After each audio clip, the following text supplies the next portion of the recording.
Welcome, dear students. Today we are going to start a new chapter which is microorganisms, friends and foes.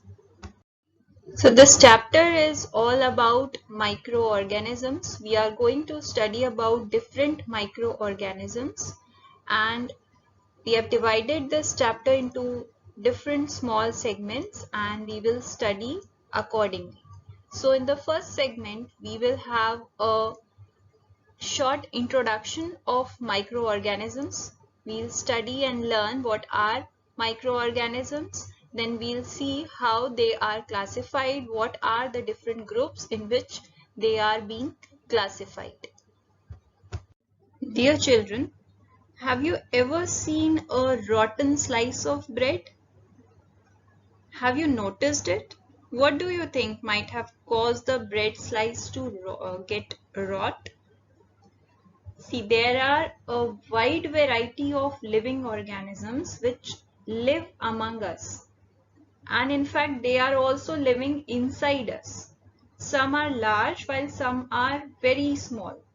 They are so small that they can't be seen through our naked eyes. We need a microscope to look at them. So these tiny organisms which can't be seen through our naked eyes are called the microorganisms. They are also known as microbes, and they can be seen mostly under a microscope. Microbes inhabit almost every place you can think of, like under the ground, on Earth's surface, and even in the air. They can be found inside our houses, in the soil, in garbage dumps, in compost pits, inside the roots of plants, and moreover they can even survive in extreme environments like very hot springs, frozen snowfields. They can be found at these places also.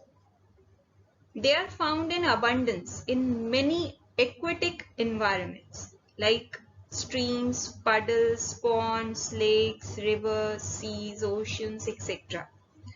And like other living creatures, they also require water to live and reproduce. Their favorable place, their most favorite place is the moist place. They love to live at moist places. The presence of moisture allows these microorganisms or the microbes to grow on the leftover food also, and therefore it gets rot. So here you have got the answer of the question which I asked you earlier, that have you ever thought of how the bread slice get rot? So it got rotten because of the presence of these microorganisms on the bread slice. All the living beings, they provide microbes with food and shelter. We also provide food and shelter to these microorganisms, and therefore we are called as the host. Any living organism which is providing food and shelter to these microbes are called the host. They are the guest to these living organisms, and they are hosting them. They are welcoming them.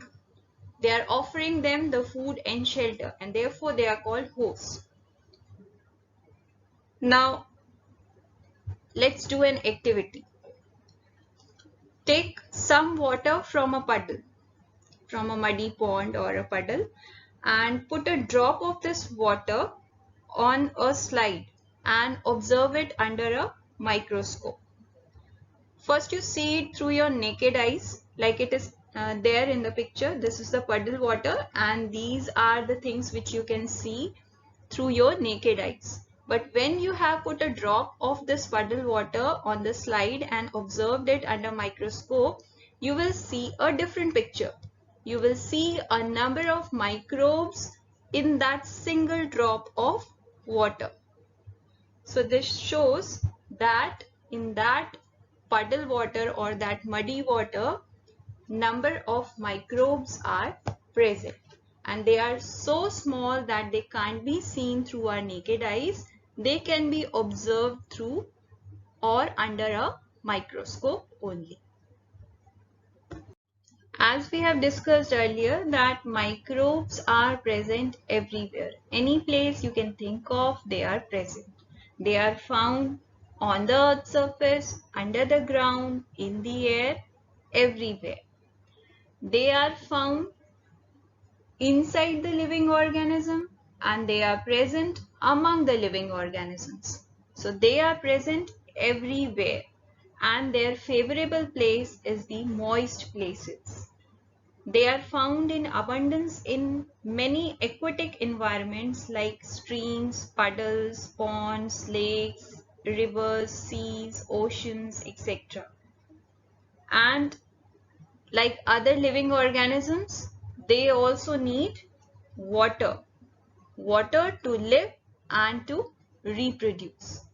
They are found in the leftover food also. They are present in the soil, in the garbage dumps, in compost pits, even in the roots of the plants. So in this way, we can say that microbes are present everywhere. These microorganisms or microbes are classified into 5 major groups based on their different structure, their different functions. These 5 major groups are bacteria, fungi, algae, protozoa, and viruses. In the next lectures, we will study about each group in detail. Thank you.